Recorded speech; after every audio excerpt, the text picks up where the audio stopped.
I ain't gonna lie. I didn't know much about Kwity Paye. All I know they was bringing him in, and it looked like he was gonna replace Max. But then Max came back, so I guess we can max out now. We're gonna learn who Kwity Paye is today. Well, I am. So buckle up. Welcome to Bart. Next stop, Kwity Way Place.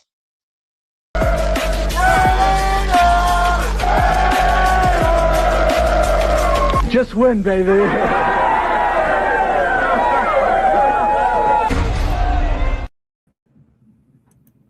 Yo, what's good in your hood? It's your boy Black quarterback, and I'm back with my nizzle for shizzle, pizzle, 442. Oh, what's good, bro? What's going on? How y'all doing?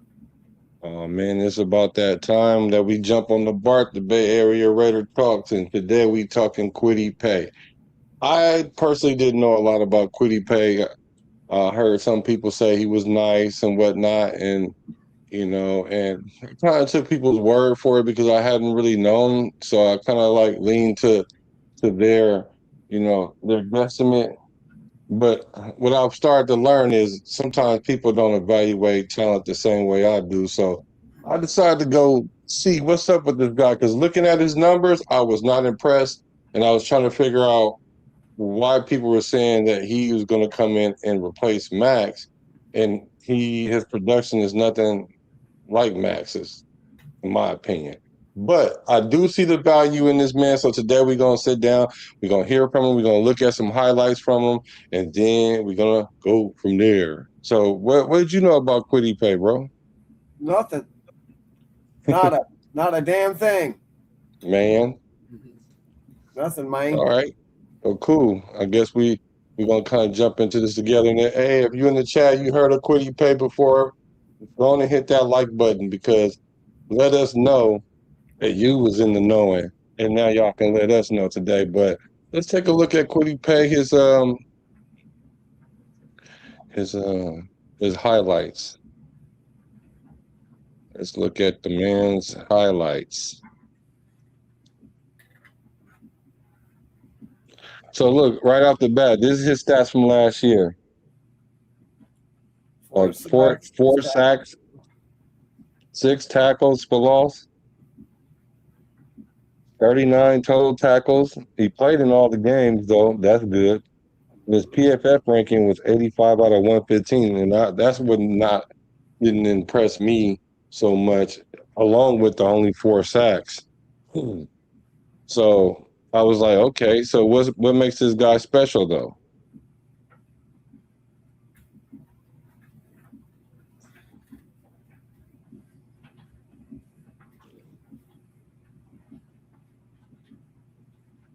He's on the left end. Nice little stunt. That's what was happening to us last year. Yeah, Nice little patient. homeboy come up and takes a double team, and then homeboy run right by.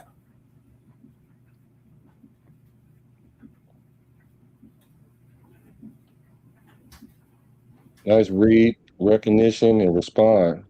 Yep. He set that edge very well. See, what I like about him is he's very strong. It's hard for him to take him off his square. He's not the fastest guy, but he doesn't let you get outside of him. Look, see how he stands up that guard, Yeah, that tackle? yeah. Let's take a look at that one again. Huh?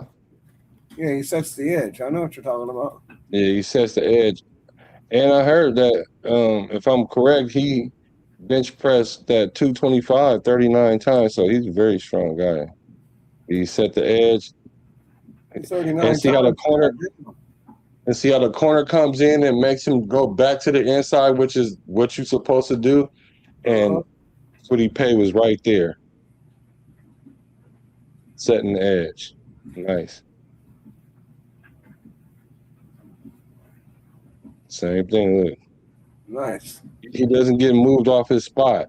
Not by no little tight end. Yeah, look at that.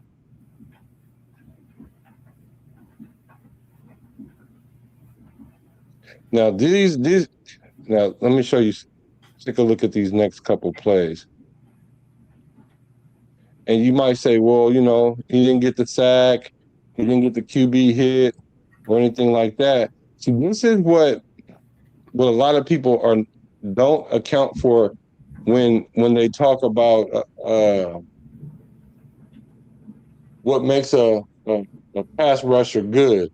It's easy to go look at the stats and say, okay, how many sacks did he have? You know, and even QB hits, which a lot of people don't necessarily respect like that. But a lot of times, what you do isn't in the stat line. You might not even get a stat for it. So there's time, and I've heard people say that Max can disrupt your offense for a whole series and not get one stat on it. One stat. And this is an example of this right now. Look how he hurried the quarterback. The quarterback got to throw the ball away. I mean, it's not as good as a sack, but it's definitely is the next best thing because it's like a loss of down. Yeah, no, You just didn't lose a yard. Second and long or whatever, third and long, whatever it's going to be. Yeah, because it's already probably a pass down anyway, right?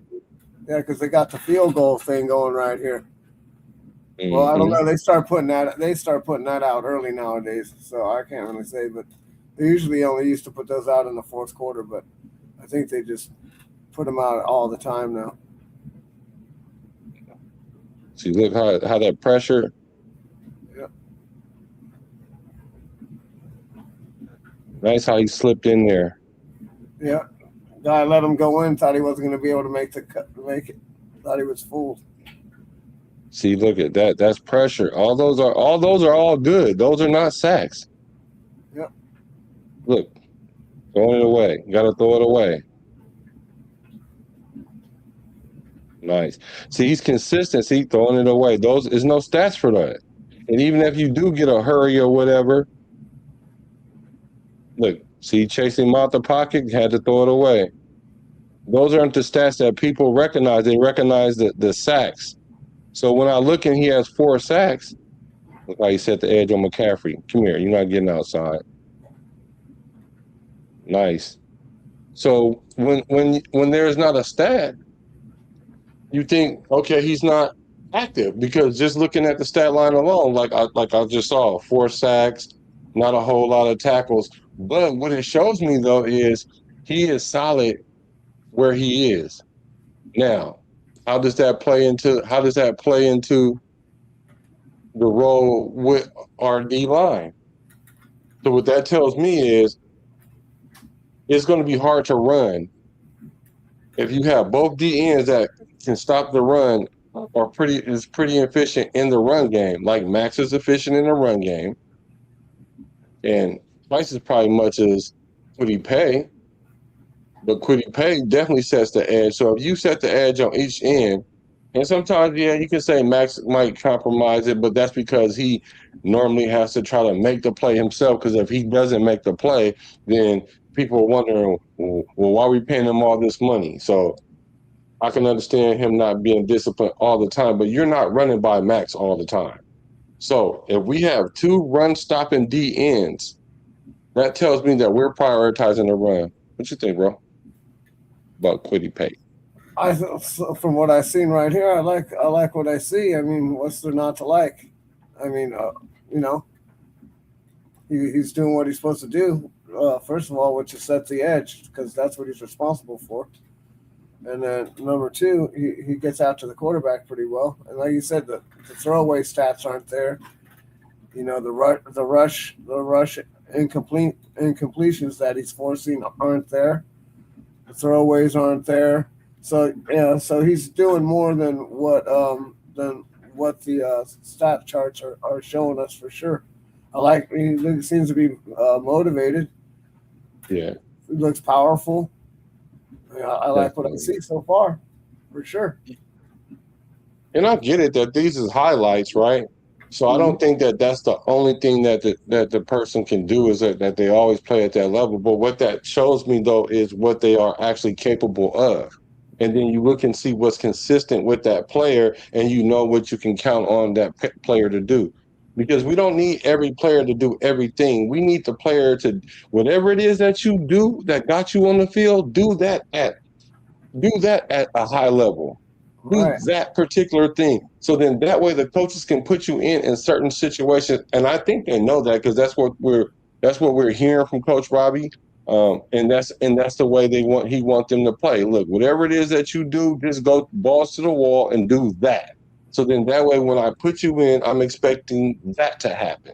And so with Kwity Paye, what I'm expecting is if they run on his side, you're not going to be able to get around them so we can rally to the ball. If I'm not expecting him to get a whole bunch of sacks. I'm expecting him um, to run after the quarterback and keep the quarterback active.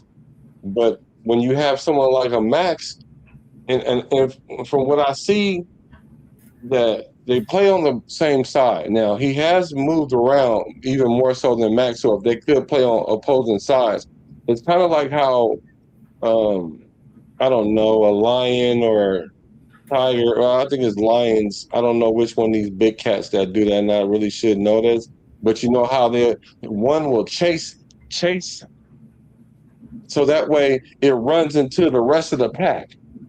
Mm-hmm. And so that one, the big cat that's doing the chasing, he's not going to catch you, like not get the sack. But you run the QB or the gazelle into the rest of the guys. So I could see that happening. You run it from Max, you run into Kwity Paye. Mm-hmm. Right? I could see that happening. And that's where Max has been having a problem because he can run the player off or the QB off, but there's nobody there or no pack there to get the QB, and then they make a play, and then it's like, damn, Max was right there. Why didn't he make the tackle? Like every play isn't designed for you to make the play. So I see that he's going to have help this year. So I'm looking at our D line, and I'm seeing the value of Kwity Paye, right? Or possible value of Kwity Paye. What's up with Jack Gustav? What's up with Stone Raider? What's up with Webb? Justice for 12. What's up, my guy? It's cracking, guys. What up? What you say? Unlike AOC in 5 years, he only missed 10 games, which means he basically always good to go. Dependable. Facts. And that's one thing, and I'm glad you say that. That's why I like you, Justice for 12, because if I forget to say something, you might mention something that is definitely on the radar. Like 17 games. That's important that we know that he could be there consistently. And that's the only thing I keep trying to say. And that is my whole argument when it comes to AOC is how do you gauge this player when you can't rely on being on the field? It doesn't matter who the player is. It doesn't matter what position it is. It's like Nakobe Dean. I have the same concerns about Nakobe Dean because look at his history. I don't have that concern against some players that get injured because I know that you're going to get injured playing that violent sport. It's like a car crash every time you hit somebody. And to expect nothing to happen to you over a 8, 9, 10-year period of time is just not realistic. So I can see how that those ends are going to help our defensive line because Kuntz has been inconsistent, and I don't think that mental reps, P. Ron Crawford is not. We're not putting him on the edge to be like a DN. We put him just to bounce, just go to the quarterback, bro. Go to the quarterback because if they run from Max, y'all need to handle business on that other side. If they double teaming Max on this side, you need to be firing off on that other side so that way he can flush the quarterback towards Max or make him step up in the pocket. And that's why people say we need a D tackle. But then that's what our guys that we got, they need to eat. Yeah, like you said, he's finally going to get some help, hopefully over here, to assist him, and getting sacks off the edge, which I don't think Kuntz has been doing too bad a job at. But like I said, if we get we need that push up the middle at least, where he can't step up. I'm not looking for a guy who's going to sack him, but I'm looking for somebody who is going to.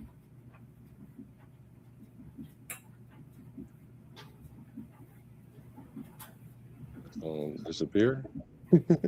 He said, "Turn the mic down." Thank you, bro. Who was that telling me that? You a real one. You all right? Hello? Yeah. Yeah, I'm here. What? I don't know what happened.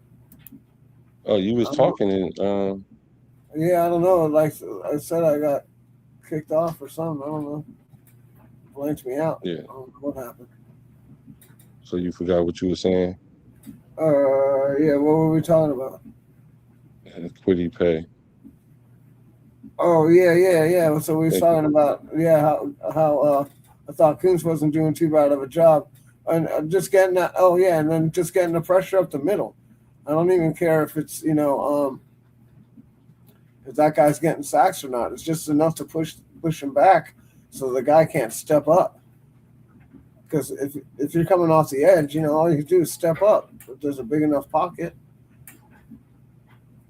and then he just runs right by you. It don't matter which side it is; they both will run by you. So that's why I'm always push for the defensive tackle guy.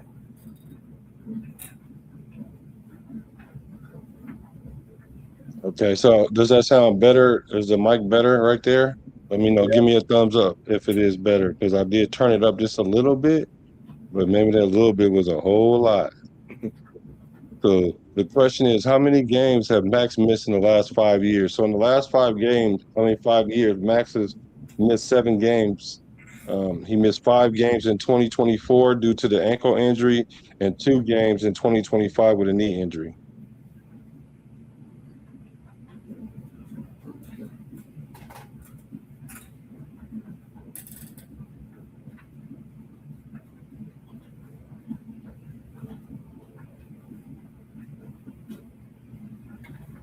So is he going to be continuously hurt, or what's is that something to be worried about? What do you think?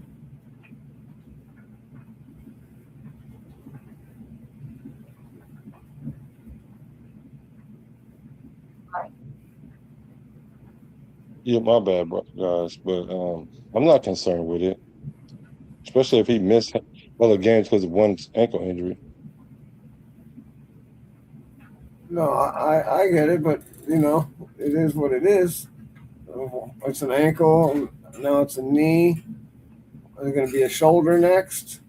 An elbow? I mean, no, I mean, like, I guess the question was, is Max injury prone? And I'm gonna say no. If you miss 4 games because your ankle, and then essentially you were going to go have the surgery, I'm sure he could have played through it because he played through a lot of injuries. So that's part for the course. The thing is, that's why they ask, are you hurt or are you injured? Because you have to have a high pain tolerance because you're not gonna go out there and feel 100% for a whole season because players are banged up by the end of the season, and he missed 4 games because he went to go have surgery early, and then the other 2 games that he missed or whatever, he was pissed about that, but they wanted him to go get the surgery, which only makes sense because he's not out there with the guys right now because he's rehabbing. So it was smart for them to do that. Otherwise, he would be coming back probably like week 2, week 3, week 4, or whatever. So, and we still don't know when he's gonna come back because he's not out there, So we'll see when training camp comes. But he missed 5 games in 2024 because of the ankle, so that's even more. So I'm not really concerned with Max being injured, uh, and I'm not concerned with Kwity Paye either. So that's a good thing. So let's take a look at Kwity Paye and see. Let's get to know who this guy is and see who's the guy behind the mask, the face mask, and the guy that's underneath the helmet. All right, let's take a look at the terrorizer of the defensive line. Yeah. In that last picture right there, the havoc, everything that goes on in the pocket. Mm-hmm. How would you describe what goes on in the pocket from your position coming in off the edge? I think it's just beautiful chaos. It's a race to the quarterback. You're trying to just wreak havoc, try to just muddy up the pocket, try to get right back in, just an easier job. That's our job, just to go in there and mess everything up, and then everybody just cleans it up. Beautiful havoc. Yes, sir. How has it been going for you thus far? When we talked before, you literally just signed. You talked about the potential of joining Max Crosby, and Max is still rehabbing from his injury. But you guys are in OTAs. You're in week 3 of OTAs now, getting ready to go into mandatory minicamp. How have things been coming along for you on a personal level? I think everything's been great. You know, Robbie's done a great job of doing the installs every single day. I feel like the defense is coming together and, man, just giving each other our roles. And, you know, he has me moving around everywhere. So learning a bunch of different positions, different spots, it's been amazing. It's been great. We talked a little bit before as well back in March about changing to a base 3-4. And you were totally fine with that, you say, because you could play any position on the defensive line, you said. Yeah. Watching some of the practices, you primarily working on one side. How would you describe to the average fan what the difference is between a 4-3, a 3-4, playing a wide 9, playing stand-up? How would you describe all that inside baseball kind of stuff? Yeah, you know, just kind of like the technique part of it. You know, like my rookie year, we played majority 4-3, and we played a lot of 6-techs, you know. So, you know, squatted position, you know, playing the C-gap a lot of times. But now we're playing more crash 9s on the edge, just crushing the edge, eliminating the D, the C-gap, whatever. And then, you know, just mixing it up, you know, going from playing Sam, have a bunch of coverages, and then with the coverages, I have a bunch of pre-snap adjustments with the ends to my side. And it's a lot that goes into it. It's a lot of rules, and it's a lot of different formations that we have to be on. But, man, I feel like Robbie's done a great job just keeping us on top of everything. Now, this year, So one thing that we keep hearing over and over consistently is versatility. And versatility isn't like I just stick you there and then you just instinctually make a play. That means you have to learn not only your position that you're playing, but other positions to a level where if I stuck you there, or if Coach Robbie stuck you there or stick you there, then he has confidence that you're going to perform. You're going to get an outcome. So I'm really liking that we're bringing in a lot of guys that seem to be very smart. This guy was a first rounder, so he has a potential. He's only been in the league 5 years, so I do like that about him. And another thing, mild-mannered guys. We have a lot of mild-mannered guys, like quiet giants, like quiet leaders. Like, have you noticed that? Yeah, I like the humbleness, like how he looks, you know, like how he carries himself. It looks like he's a stand-up kind of guy, and it looks like he's not gonna play ain't gonna play with nobody's bullshit or anything. Like he's Right. He's down here straight for business. You know what I mean? He looks like a down to business kind of guy, and I like that. I hope that means less penalties for us too. Which, you know. Yeah, well, I wouldn't count on that. Because we was talking about the other night about the phantom penalties we be getting, huh? Yeah. your first time playing for Robbie as a defensive coordinator. He was a longtime defensive line coach as well. So have you noticed or have you heard from the other guys on the defensive line just how different it is for him in that new role? No, I feel like he's filled the position extremely well. You know, I feel like he's been ready for the position. You know, when guys, you know, like the guys spoke about how like on the details he was, and then he's always in our indie period and he's always there. And I can see it firsthand, like, yeah, and like he's just getting everyone better. So, yeah. There's one last week in that seat I had DJ Glaze, and you're getting real comfortable or familiar with him anyway, going up against him in practice. No pads are on or anything yet, obviously. But I asked him from an offensive lineman's perspective how important the success rate is when it comes to design or desire. And I guess on the defensive line, it's kind of the same thing. Whether you're getting home or not, it's so much of a percentage going to be the design of the play or the play call as opposed to the desire of the player that's out there. Yeah. How would you describe that? You know, I feel like the players make the calls come to life. And, you know, the DCs preach that all the time. You know, they can call it, but, you know, we have to, you know, make it come to life and, you know, be out there and just do our 111. You have to be very selfless. You know, you have to sacrifice yourself. Sometimes, like, the play is not meant for you, and that's okay. You have to go ahead and sacrifice your body to make somebody else come free and get the sack, get the pressure, get the pick, whatever it may be. And, you know, that's just all coming together and, you know, just trying to win. And that's, yeah, just trying to win. So you're a veteran in the room. You're new to the organization, but So this is the thing. Go ahead. Yeah, for sure. Go ahead, bro. Yeah, that's what I mean. He's not selfish. He's got he knows his role. Like unlike AOC, he knows his role. You know what I mean? He knows what he's here to do. He knows what he's here to provide. He knows what he's got to do. Sometimes he ain't going to be the guy who makes the play, but he's got to sacrifice what he's got to sacrifice for the greater of good, for the greater of the team. Yeah, one thing that he did say was selfless. You know, you gotta be selfless and you gotta put your body on the line. That's what I mean when I'm saying like you want to have to run through. You want to be able to feel like you can run through a wall for the person next to you and the coaches. That's what it means, like being selfless, like not thinking about yourself. And I really do I like that. And the thing that I keep hearing, I heard it from Trey Tucker, and I've heard it from here. Be one of 11. Essentially, just do your job. Like your one piece can really make a difference. Like one person can make a difference. If everybody just focus on their one part and it adds up, you don't even have to get all 11 in order for you to dominate. Yeah, But imagine if you get 11 in line like that. Well, that's the problem, right? A lot of people want to be the playmaker, and then they go out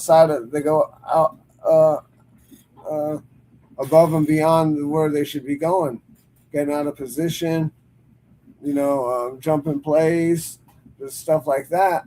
And yeah, it's cool when it works, but when it don't, it's really bad.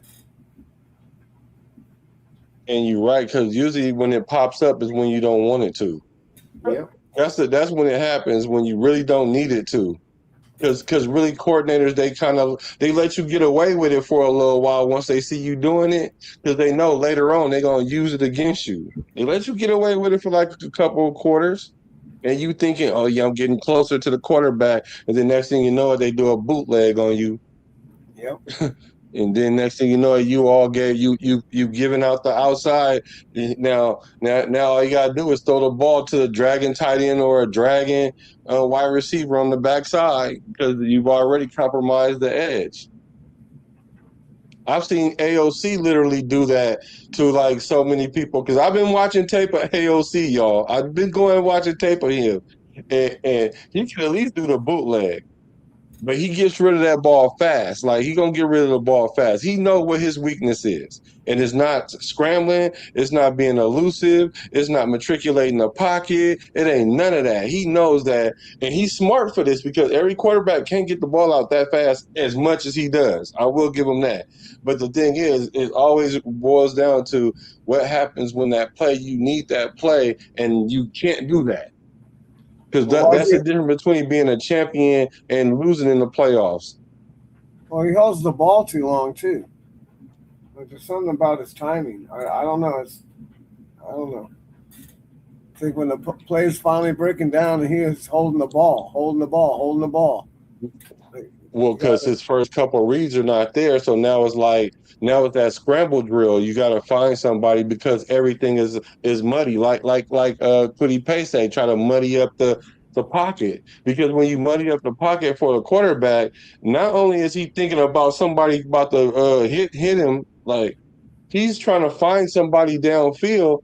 And it's not as easy as, you find a person and then you're just going to throw it to him because you found him, because you don't know that there might be a guy standing over there in the zone waiting for you to do that.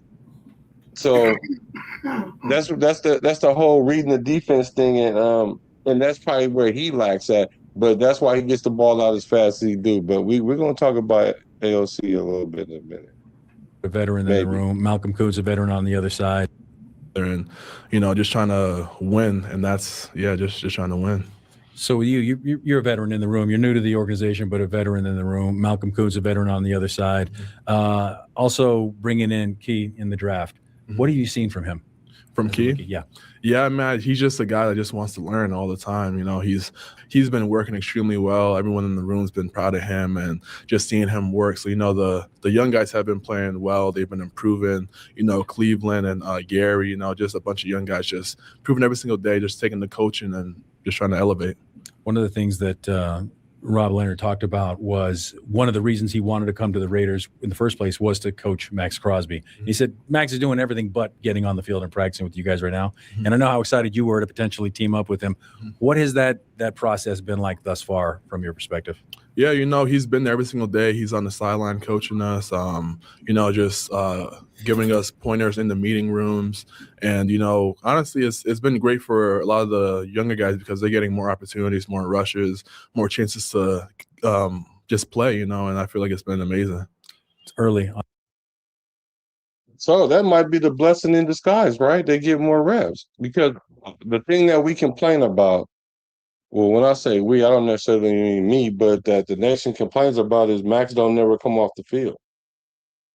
To me, that's a good thing, but it can be a detriment, especially the longer your career go on, then you kind of got to taper that back a little bit. But I'd rather you see the thing about effort is you can't teach effort. You can't coach effort. So when you got a guy that gives high effort, I'd rather try to dial it back than try to ramp it up. It's harder to ramp up the effort than dialing it back. And neither one of them are easy. So sometimes an injury like this or something like that will slow that player down. And I think that's where Max is being humbled at right now. But like I said, the blessing in disguise is all these guys are getting more reps. And so that gets them a little bit closer to fine-tuning their craft, so then that way they can be more competitive. Yep. Yeah, I think when at the end of the day, I think we brought Paye over here to play where Max is playing, and I think Max is going to have to come to the realization that he's going to have to not be in there the whole game. He's going to end up, he's going to be sharing reps. And Kuntz is going to be sharing reps too. I mean, all these guys. I mean, that's the whole point of doing this. Is that's how everybody's winning right now. Is they keep the defensive line fresh. That's the most, because you can't. It's hard to keep your offensive line fresh, right? You can't rotate in offensive guys all the time, but you can defensive guys. Yeah, for real, because the old lineman gonna get tired if you keep throwing fresh bodies at them. Mm-hmm. I think Paye is going to play opposite of Max sometimes, but it looks like he plays the same side as Max, so Max will be able to get some blows in there and don't have to go out there all the time. But then we need Kuntz to play well on the other end, or be the sacrificial lamb where we could stunt mental reps. Keyron, so that way he can get around the edge. And if that's the case, right, and I'm going to go ahead and say this right now. Let's say if Keyron Crawford ends up with like 7, 8, 9 sacks or something like that in his rookie year. And Kuntz had like 5 or 6. I'm cool with that. Because I know the number for Kuntz is what, 8, 9, 10, really 10. But if it's because they're gaming over there and you don't know who's coming, whether it be Kuntz or middle reps, then I'm cool with that. Because for me, it's not always about the stat. The stat could tell you some things, but it don't tell you all the things, or even sometimes most of the things, because figures lie and liars figure. Stats aren't always. You can make a stat look multiple ways. So all I'm saying, basically, if middle reps ends up with like 8, 9 sacks and Kuntz ends up with like 6 or 7, that's like what, 15, 16 sacks amongst those two guys. So I would be like, okay, well, that's kind of like one guy having that because we were using one guy to get the other guy free, if you know what I mean. Do you get what I'm saying? Yeah. Well, because one guy's going to take up the double team, just like with Max. When Max is on the field, they're more than likely going to double team him. So we have to have a guy who can take advantage of that double team. That's been the whole problem. We haven't been able to get a guy that can take advantage of either one of them being double teamed. Because if somebody's double teaming him, then Max is free. If someone's double teaming Max, then he's free. Like that's the whole thing that was supposed to happen with Kuntz until he got injured, right? And that's what I was thinking, right? You can't double team them both. And the way Kuntz came on the last several games in 23 or whatever, 22 or whatever it was, he had a lot of upside. Everybody thought he had a lot of upside. And since then, it's kind of like, it's kind of flattened out and kind of dipped a little bit. So hopefully he can come out of that with a V bottom and take it to the moon. Well, Obviously, how are you feeling that defense is coming along? And at this point, I guess the defense should be ahead of the offense, right? Yeah. What is that kind of coalition of everything that's been going on? What does that feel like so far? I feel like it's coming along pretty well. We got to be, just on it with the communication. But I feel like we've been coming along. It's been a huge playbook. Everyone's just dove into it.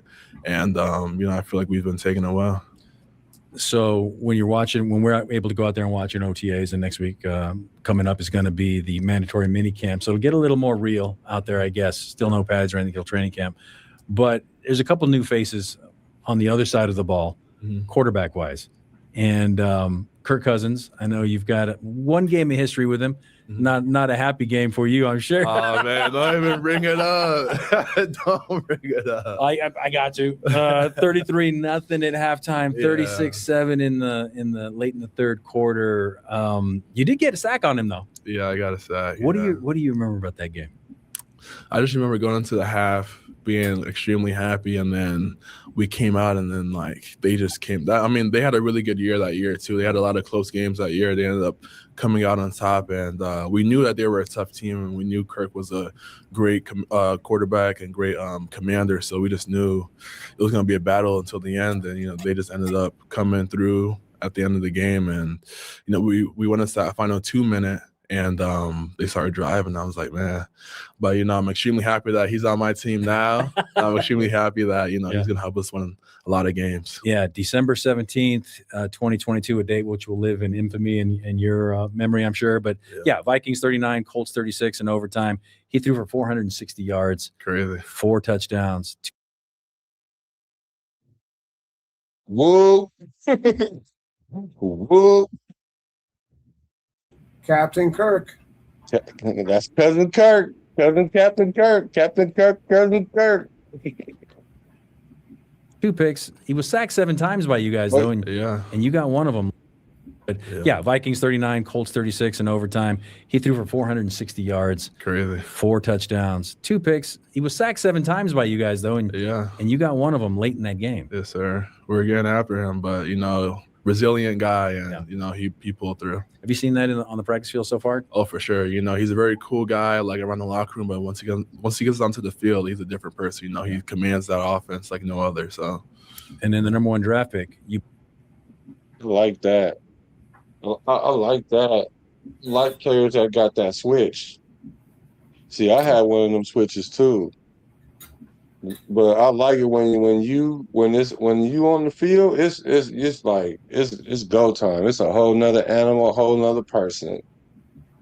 So I like that, and that's what we've been hearing consistently about Kirk Cousins. And I've already known that about Kirk Cousins. I've always watched him from afar, but we never really crossed paths as much because he never really played the Raiders that much. I don't think, but I always knew he was a competent quarterback, and he just never really found a home. And when he found a home, it kind of things kind of moved around. So he was like a journeyman that was just going through the league trying to find a home, and he's still trying to do that because this isn't even his home. But if there's anybody that can take advantage of 1 year or 2 years, I think Kirk Cousins is that guy. Yeah, I think he can. I think he's gonna. I think a lot of people are underestimating how good he is and how good of a quarterback we got. But but we're gonna have to wait and see until he gets some W's under his belt. I understand people's optimism, about it. But I think he's going to pull off. We're going to pull off some wins this year. Yeah, for sure. Hey guys, hit the like button so we can get this into the Raider sphere, y'all. Hit the like button for your boy. Being a proud Michigan man, that had to sting a little bit to see Indiana win a national title. I was in Indiana for 5 years, so I became low-key like a Hoosier fan a little bit. But extremely happy that he's part of our team as well. So yeah, we got two ballers back there. What are you seeing from Fernando as a rookie? I know it seems that he's being brought along very deliberately. Just a huge sponge. Just constantly trying to improve. And like small things, like when he throws the pass and it's completed, you can see him like practicing the throw again and again and again, like as they're getting huddled up. So, just trying to really be on the details with all of his stuff, and just a great guy. And those two teamed up for the schedule release video, Step Brothers. Hilarious. And then you were part of it as well. How important was that for you to get involved in that as a first-year guy on the team? I think it's great how like close the team is. Like it feels like I'm back in college. In college, like guys just do everything together. You guys eat together, you go to class together, whatever. Like we hang out all the time. Like we're always together, and I feel like Clint wants to have like the most connected team. He always preaches that, and I feel like he's doing a great job of that. We had the team activity yesterday. Just playing, just playing around, but at the same time, like when you're in battle and war in the middle of the season, like you're gonna pull because you have a strong connection with this guy that I'm playing. So it's great. What you think about that? What he's saying about the college environment type vibe that Kubiak is fostering? Well, I think it's kind of interesting. I wouldn't think that he'd be going that route, but it's all good as long as it works. Yeah. Well, I can see the advantages and disadvantages. Of course, people will say these are grown men or whatever, but you can't.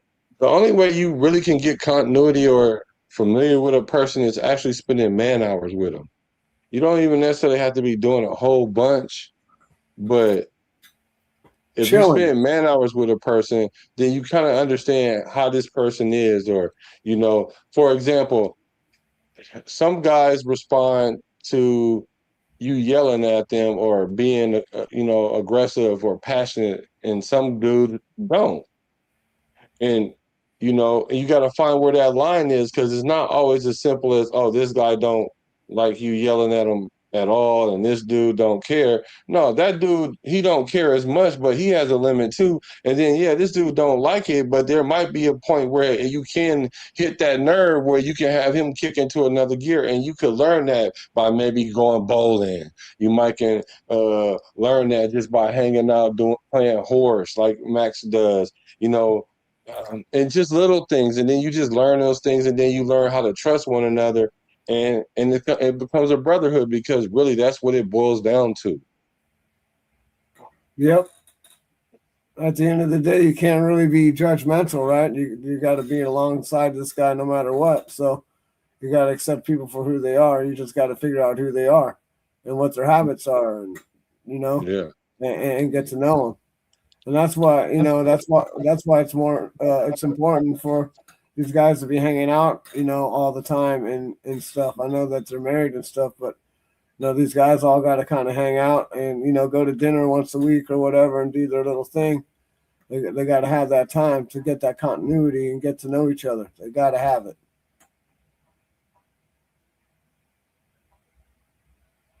Just a habit. They got to have it. How would you describe Clint as a head coach? Man, I feel like he's very efficient. Silent assassin. Silent assassin. Yeah, I feel like he says what he needs to say. He's not with all the extra fluff. It gets to the point, and he wants us to be great. He's giving us everything to be great. So we just gotta perform and execute. So you gave me beautiful chaos in the pocket, silent assassin. Silent assassin, yeah. What else are you looking for when you're out there taking pictures and taking down quarterbacks, I guess, right? I mean, is that kind of what your mind is, like kind of like a Renaissance man kind of thing going on, where you're coming up with these different Man, I'm just out there, just balling, and I love playing D-line. I love being in the pocket, muddied up, and just violence. Lastly, I know you like to travel, like we saw that photo Just early on. violence. I like that. Yeah, I think I'm gonna end it on just that, just violence. Just violence. Because he's quiet. He's one of them quiet dudes. But look at his arms, though. That dude probably bring the pain for real. He probably does bring the pain, man. Yeah, if he's So bumping 250 for how many times? 29 times or something? 39 times 225. Yeah, that's a That's lot. getting to it. Yeah, he put in some work. That's for sure. That's why. They can't move him off that line like that. That's what I really really like that. That he can't get moved around. Yeah, he got that. He got strong chest muscles, strong pecs. Yeah. So what do you guys think about Kwity Paye in the chat? You chat readers, what y'all think about Kwity Paye? Like, I know some people really like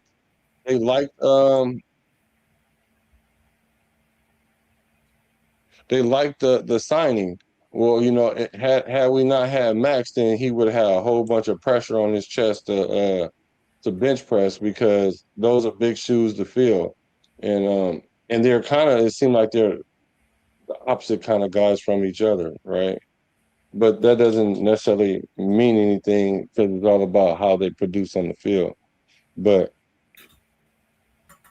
I like Kwity Paye. I'm looking forward to seeing what he does. Um, I'm not expecting him to have 10 sacks or anything like that, but I expect him to be a major, a major part of this defense, though. Yeah, he reminds me of like a Cleveland Farrell. We didn't get him to go get sacks either, but everybody thinks that's why we got him. We got him to set the edge and stop the run. He's a good run stopper. But, everybody said we should get more sacks out of him. He wasn't a sack guy. He had a role, huh? Yeah. Okay. So we could either watch the video about the camp, the overall camp, or we can talk about your boy. Finish our conversation from yesterday. Which direction you want to go? With what? With the show right now. We can either watch this other video about how the camp, someone that was there can just tell us about what was going on, the overall vibe, and what we should take away from it, or we can go into let's go through the 31 teams because we didn't finish our conversation yesterday about your boy. You know which one I want to do. Which one? I thought you said you was tired of that. That's what I'm saying. Let's go with the interview. Let's see what we're supposed to do with how we're supposed to be feeling about this thing right here. Let's go ahead and do that. How long is this video? It's like 12 minutes. All right. So we got time to do both. We got time for both of them. So let's go. Okay, cool. Let's get it. Yeah. My guy, Jason Horowitz. You used all your miles for that, right? Somebody's miles. J-Rock, as I'm going to call you J. I'm good with that. Yeah, We're gonna make it stick. The voice of the Raiders. And Jason, great to always have you in the studio. And I just kind of want to get a quick knee-jerk reaction from you on just kind of the state of the team and what you're seeing, what you're feeling, the different vibes of the Raiders as we enter the offseason. I think there's an urgency. Yeah. I think when you are around this facility, when you're around this team with a mix of this group of veterans with young core, but more than that, the coaching staff, right? Particularly from the head down, everyone since Clint Kubiak walked in the building has talked about him being very focused on being all ball. And I think Remember I told y'all, when you start doing things from the top down, not the player up, things are going to happen right. So I'm glad to hear him say that. word that I've heard Kirk Cousins use is that there's an urgency to this team, and that's a good thing. It's the practices during OTAs, the lead up to what will be training camp at the end of July. All of those things have had a little bit different intensity to it. Now, what will that look like in September, October? I don't know, but it definitely feels a little bit different than my first 4 years here. As Mark Davis always likes to say, at this point of the year, the Raiders are undefeated. Yeah, so always. That's a good June, thing. July, always. Yeah. They're winning June and July. They won the offseason, I guess you could say, but with Clint Kubiak, as you mentioned, as a first-time head coach, it's interesting that he brings a certain gravitas to himself, even though he's a first-time ever head coach at any level, and yet he's surrounding himself with people that have done it before. Guys like Mike McCoy coming in, who's coached in this division numerous times. Andrew Janocko as an offensive coordinator, first time in that position as well. It's interesting because this is obviously going to be Clint Kubiak's vision, but he's surrounding himself with guys that have either worked with him or have done it before. What do you think that vision of his offense is going to look like? And should we just watch a lot of Seattle Seahawks tape from last year? Well, you mentioned Mike McCoy, and he's been right. He was with the Chargers most recently. Last year, he had a rookie quarterback when he was the interim head coach of the Tennessee Titans, and obviously he's been around Clint Kubiak's dad and experienced that aspect of it. But offensive line coach Rick Dennison, been around a long time. Special teams coordinator Coach Steve Camillus, been around a long time. So you've got that mix of youth in terms of your coordinators and head coach, Kubiak, Janocko, and Rob Leonard, mixed with old, grizzled guys elsewhere throughout the building who have done a lot of different things with a lot of different influences. And I like that. The grizzled, we got the grizzled men in there. And so it's a good mixture, because the one thing that we were lacking is that youth in the play calling. Like, I don't mind having the OGs when it comes to the discipline part, how to stay out of trouble, off the field, all the stuff that OGs bring, but then you don't want them to be so stale that they don't be themselves as well. So I do like that we do have like a youth movement in the places where we need it, like the play calling and all that. But then when it comes to just how the character of our team is set by the OGs. I like that. Yeah, I do too. I like how it I like they have all that experience, and you know what you can't get until you do it is experience. When you have all this experience, and when you have all this experience, and it's like, you know, it's like a cheat code. It's like downloading information that would take you years and years and years and years to go out and get yourself. And you don't have that much time.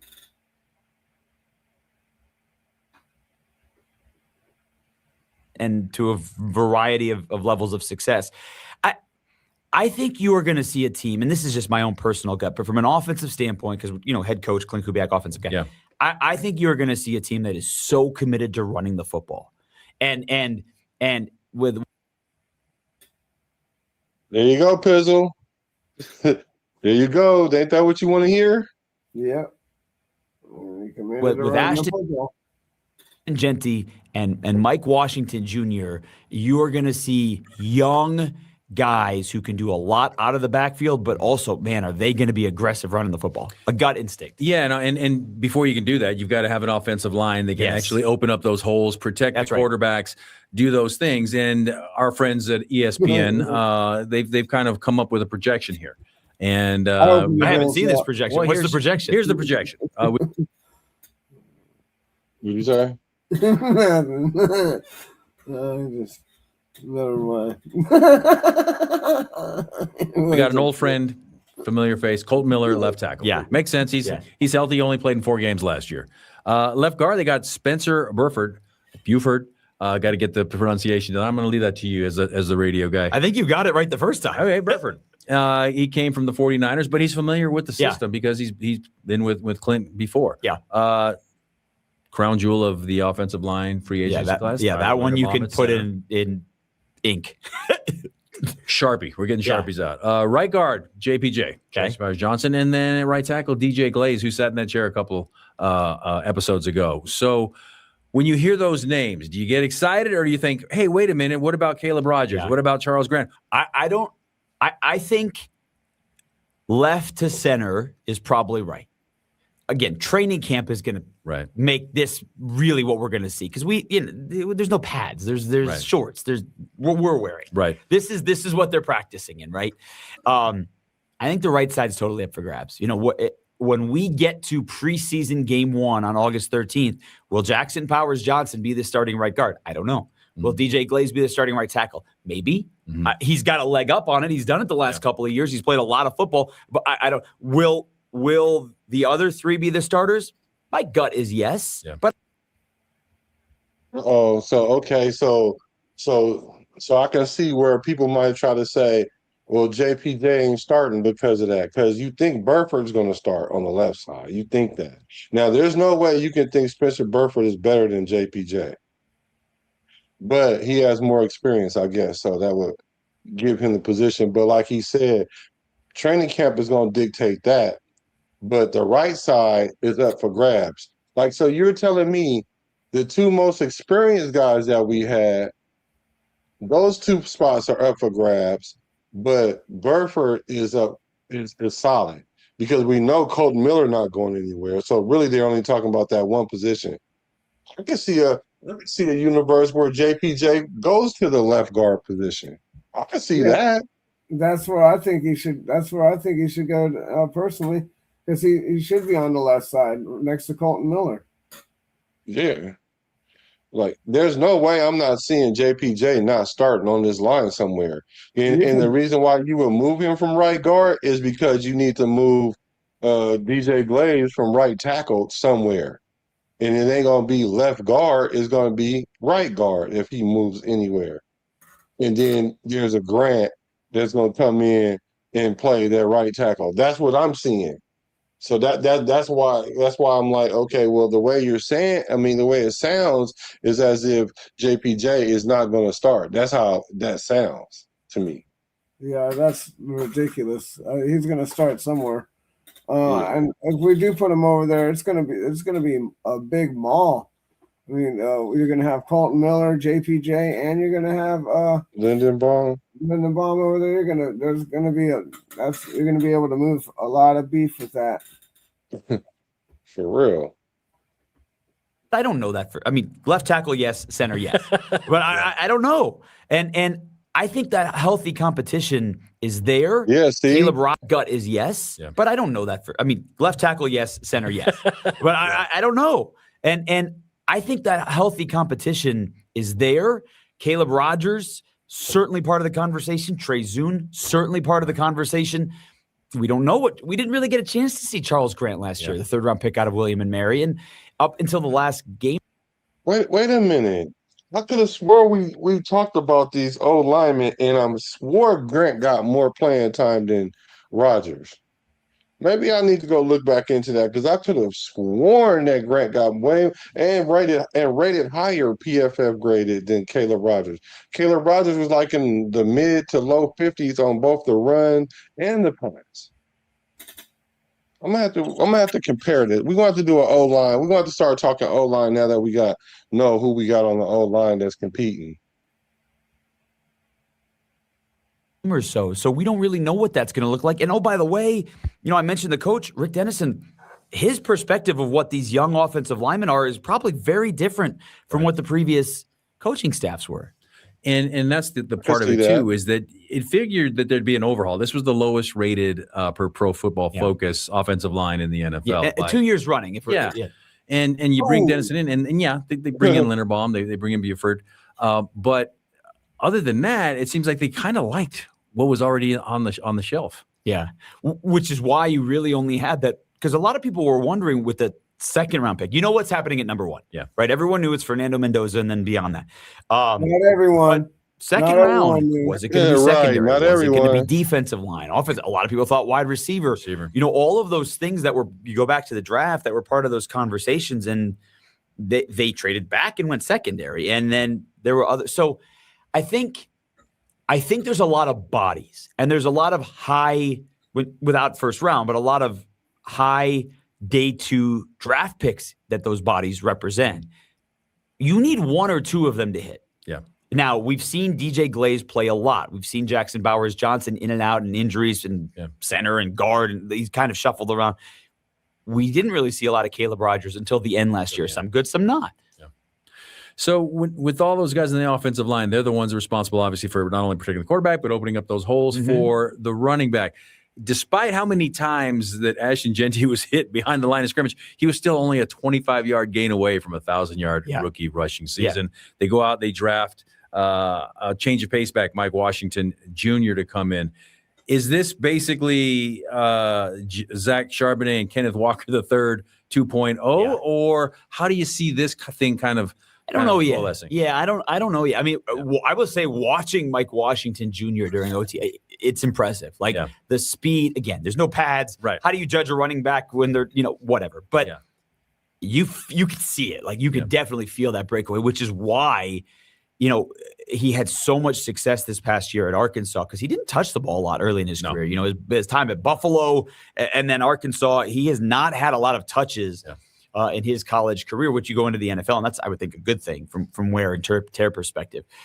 Look, Ashton didn't get hurt last year, but he was on the field a lot. Almost 80% of the snaps last year. And wants more, as he said. Sure, great. As any great running back would say. Well, why not? I mean, listen, Christian McCaffrey never comes off the field either, right? And he's the one who gives Clint Kubiak that massive praise and all of those things too. So I think from a perspective of, hey, in a perfect situation, if Ashton Jeanty turns out to be what everyone thinks he can be, then let's have him on the field 100% of the snaps. Why take him off the field? Yeah. But it's not realistic for a running back to never get banged up. Right. So you don't know what snap that is going to be. Is it snap 1? Is it snap 451? Right. You have no idea. So moving on from behind the line of scrimmage to the outside, the receivers, that was another, like you mentioned. Yeah. In the second round, a lot of people thought, well, there's a receiver sitting there. Maybe they can go get that prototypical X. They didn't do that. But they apparently – they like what they have in the room. And the veteran leadership that's in there, Trey Tucker obviously is the veteran that's been here, but you also got Speedy Naylor, Jalen Naylor's here. Derek Young has flashed throughout OTAs and mandatory minicamp. And Shedrick Jackson has actually shown quite a bit as well. But there's a lot of eyes looking on that second-year growth on Dante Thornton and Jack Besh. What do you want to see out of this receiver room this year? You'd like to see them stand out, but if you go back to last year's training camp, and not to harp on what we cover, right? You've been covering the Raiders how long? This since 2005. Okay, so you're about to have year 22. Yeah. Congratulations, Paul. Yeah, my career can have a beer with the Raiders. Maybe by year 44, I'll be able to trill my R's for you, which I still can't do. There you go. But we as folks who watch this every day or almost every day in training camp and OTAs, you lock onto a player or 2 or 3 because it feels like that's what it looks like when you're watching the practices. But until Dante Thornton was that guy last year, right? He was running with the ones. He was making a lot of flashy plays during training camp. Coaches were then asked about him, so then coaches talked about him. He was a 4th-round pick. He had all of that yards per catch at Tennessee. He had a couple of really big catches week 1 against New England, and it just never manifested itself after that. Yeah, because of the play calls. It wasn't because of him. It was the play call. I could see if they was throwing him the ball and he was dropping it. That ain't what was happening. We was throwing the ball and the other team was catching it. Yeah, exactly. That's what was happening. And that was happening because we was running only one main route everywhere. So that's not Dante Thornton. Just like I don't think it's Jack Besh either. I don't think. So that's why I'm saying I think that whatever this jump is, I think that it's going to happen. Now, I hope people don't expect 700, 800 yards out these guys already. Like, how when they only played half a season and they really didn't even play half a season? Thornton played a lot, but our offense wasn't allowed to have a quarterback sit in the pocket long enough to throw a deep pass because he was getting hit all the time. Mm-hmm. Mm-hmm. When he wasn't getting hit, he was throwing interceptions. Right. Yeah. Yeah. Jack Besh never really had the same opportunities, and he's the guy who was drafted in the 2nd round, and maybe Clint Kubiak and Andrew Janocko are the guys to unlock that out of him. They did a lot in Seattle with some guys who were either undrafted free agent wide receivers or lower down the totem pole in terms of the draft, and they made them guys who were very productive. Jake Bobo is a perfect example of that type of guy in Seattle. And so I think they think that Jack Besh has a lot to offer. Right. Differently than what they were hoping to get out of him last year. But this is Trey Tucker. And the guy you didn't mention, you mentioned Speedy Naylor, but Malik Benson. It's almost like there are a lot of big name receivers who were, Mike Evans is going to be a Hall of Famer. People talked about the Niners guys going into free agency, all of those things. Jalen Nailor wasn't talked about in that level, but Jalen Nailor played with Kirk Cousins. Yeah. Jalen Nailor was coached by Clint Kubiak. Jalen Nailor's from Las Vegas, right? And so you have some of that there, and there's a reason that this group made him a priority. Yeah. And I think that's something we're going to have to look forward to in August and then early part of the season. So there's a lot of upside to Naylor. So we didn't just bring him in because he was an available body. We brought him in for multiple reasons, looks like. It could be that, yeah. Or we could have brought him in because we needed a wide receiver. Well, yeah, then if that's the case, we can go get Tyreek Hill or Stephon Diggs or Ayuk or Deebo Samuels. Maybe I'm just saying, we just need a wide receiver. If that's the case, then we can go and get one of them. But I think they brought in this guy because he's already familiar with. They already know his character. They already know what he about, and he know what they're about because he's been around these guys already. And when you bring in a player that play with Kirk Cousins, that tells me that they anticipate Kirk Cousins starting. Yep. That's what that means.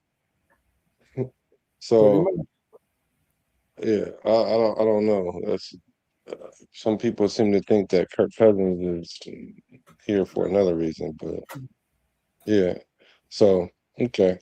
One last position group on offense I wanted to hit you on is tight ends. Yeah, well, there's only one left that you haven't hit on. So exactly. So fullback, you didn't go on. You don't have any Connor Hayward questions? I don't know that I have any answers for you. Connor sat in that chair too. Yeah, he's a good guy to talk to. All of the Haywards seem to be good guys to talk to. Yeah. But when it comes to Brock Bowers and Michael Mayer in Seattle, again, Clint Kubiak, they were very, very successful in 12 personnel. Where can that go? And do we finally realize now that Michael Mayer is more than just a blocking tight end? Yeah, you saw a little bit of that in his rookie year. He had the situation in his second year where he was away from the team for personal reasons. Last year, I don't know what to make of last year. Because of the offensive line, because of the quarterback. Hey, I was going. You know what? We need to clip something that mental reps. He was definitely taking mental reps for hella weeks too. Yeah, for weeks. Play because of the combination here where he was away from the team for personal reasons. Last year, I don't know what to make of last year.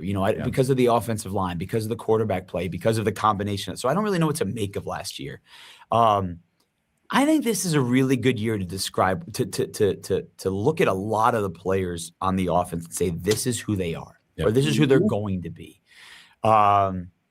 Michael Mayer and Brock Bowers, they represent an operator, because we've been talking about 12 personnel in here for 3 years now, really.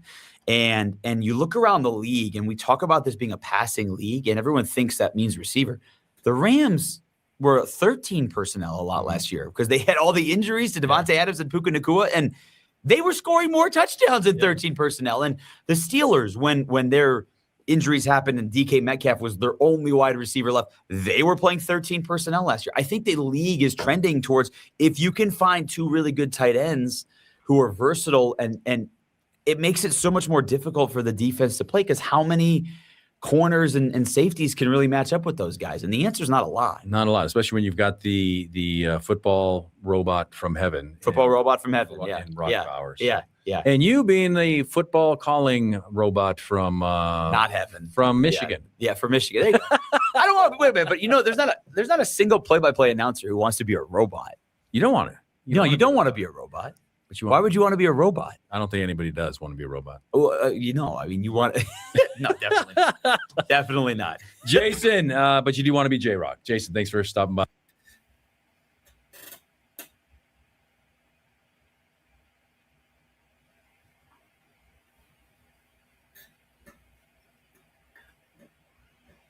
So I guess it's pretty much what we see is what we get. And it's only so much you can get anyway when you're not with pads on or whatnot. So I really kind of didn't get anything that I didn't really know right there, but it confirmed some things though. So that that's a positive. Our wide receiving core is we're gonna see what we get out of those guys, and because like last year I heard something today. Not just them though. I think they're going to see what they can get out of Michael Mayer too, because if they don't get anything out of him, I think he's out of here. Yeah, you know what? That might be a hot take. And where is his contract looking like? Is this a contract year for him? I don't know. This might be his fourth year or his Let me third. see. Yeah, I think this is fourth year because you're right. Now it's good that he was a blocking tight end at first because our tight ends, I keep saying, our tight ends and our wide receivers, they're gonna have to block this year a lot. That's why I think we need a veteran wide receiver because veteran wide receivers know how to stick their nose in there and get it done. And not only that, they can do little things that like they can make sure that the person who's guarding them stay guarding them so that person doesn't guard them and somebody else. And there's ways that you have to make sure that a person stick to you because it goes back to if the play is not to you or for you, then you still gotta play like it is so that way the person that it is to is not as difficult because the defense can sniff that out. Like that's Yeah, why when they you're half tell us, stepping, huh? like when you're half stepping. When you have stepping, like people would get mad at Randy Moss, remember, because he would loaf. He would. And like, If he because would have he's like, kept well, he running, ain't he'd getting the ball. be catching touchdowns. But no, he'd be slowing down, and I'm like, "What are you doing, dude? Like, all you gotta do is run, catch the Yeah, ball." yeah. So like last year, the Raiders brought in what was it? What was the wide receiver that played at Seattle? Lock it, The receiver Lockett. Now lock people it. said so. People I heard today like, why would you bring in Lockett last year? Because it was to make Pete Carroll. Pete Carroll did that to make Geno Smith look good and all this stuff, right? And I'm like, Didn't oh help. my god, what? Didn't help. Well, because that's not what it was. Well, it helped a little bit, but it wasn't there to make him look good.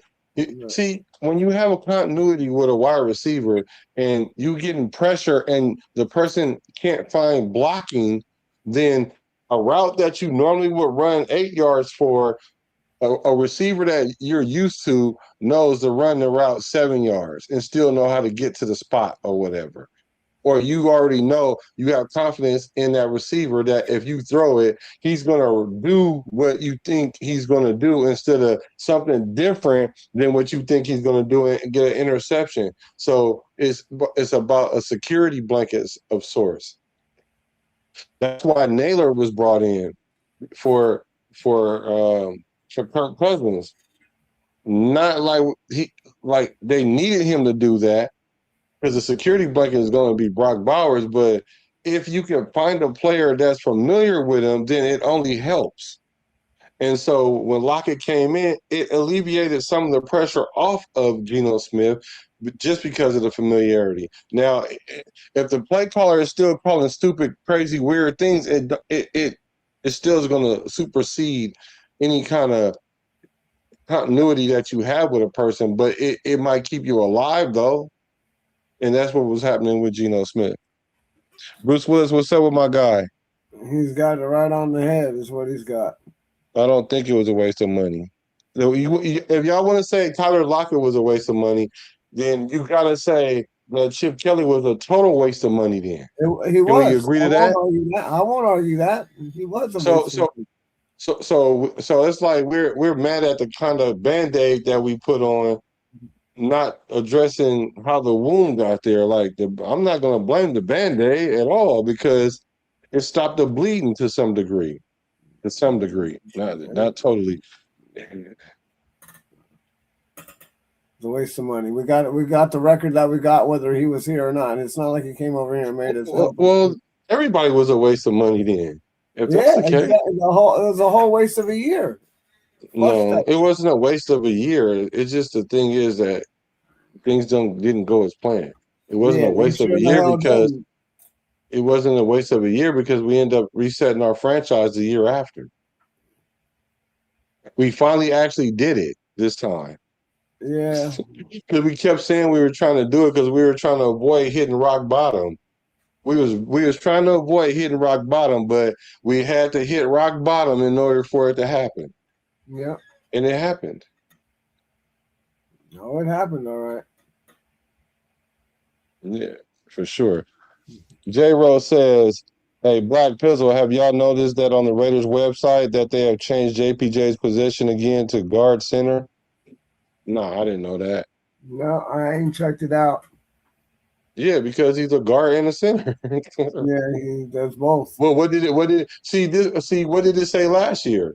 It probably said guard and not center, right? See, and that's the mental games, whether it's on purpose or not, those are the mental games that happen because it's like JPJ, you're not our center. Like essentially tell them you're not our center. Yeah, You're it's not not gonna in do, your name. It's not in your even in your name. You're just a guard. You're not a guard / center. You're just a guard. but he is a center though. Yeah, he wasn't last year. Yeah, but that don't mean he wasn't a center because that's just like saying Jordan Meredith is not a guard because he played center last year. No, I understand what you're saying, but according to the last regime, he wasn't a center. He was just a guard. Yeah, and that's what I mean by playing games. Yeah, they was playing Because games. JPJ should have went in at center after Jordan Meredith didn't work, and they went to somebody who never even played center at all. Well, they And wanted y'all to gonna let try to JP. tell me that guy knew how to play center better than JPJ? No, they was playing games with the JPJ. No, what I'm saying is they did that on purpose to mess with his head, to get all up in JPJ's head, getting rid of that whole thing, messing with him. I think they were just messing with him. Who's just messing with him? The coaching staff, whoever changed What? his shit from being center guard to just guard. Whoever was Yeah, doing that was playing mental games with him, was fucking with him. yeah, yeah. That's what I'm saying too. And, So and, and so then that made him feel a type of way because he's like, what the F? Like, what y'all like? Like even if something happened, I can't play center. Like what are we talking about? Like so after so whatever. Now by this happening, that shows me that we already know that Tyler is the center, right? But if something was to happen, knock on wood if you with me, you not gonna put Trey Zuna in that center before you put JPJ in there at center. I'd agree to that. Yeah, that would yeah. I mean like so why so this is kind of like what they said, unfucking themselves. You know what I'm saying? So Yeah. that's how I take that.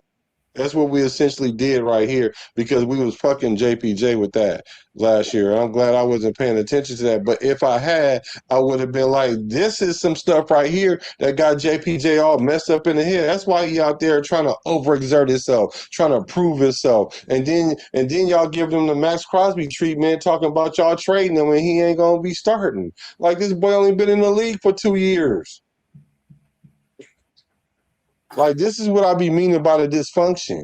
Don't be putting the fun in dysfunction by at the cost of especially young players. I can see like Max Crosby should be able to deal with it because a lot of the stuff that he did, he kind of put himself in that position. But at the same time, he knew the job was dirty when he took it. I'm talking about when he was wanting to be traded, like instead of going down with the ship.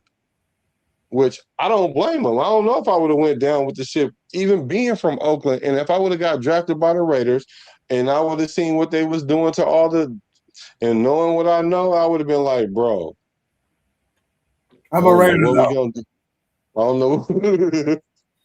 I don't know what we gonna do, but we need to figure it out. What you think? I'm a Raider though. I'm a Raider though. That shit was That's fucking weak. weak. So that's how I feel about the regime that took the center off, and I'm glad we put the center back on for him because he is a center, and hopefully that let people know stop messing with JPJ because he is one of them. Raider Ryan, what's good with you, brethren?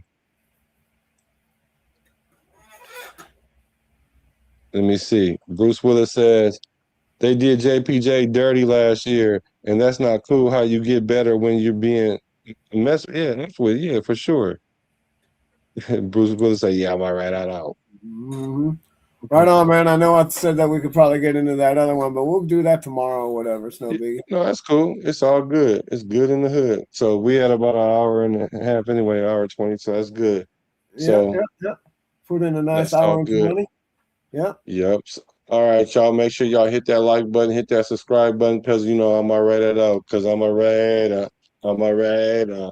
From the Bay to I'm a raider from the Bay to LA to Las Vegas. Rest in peace to Al Davis.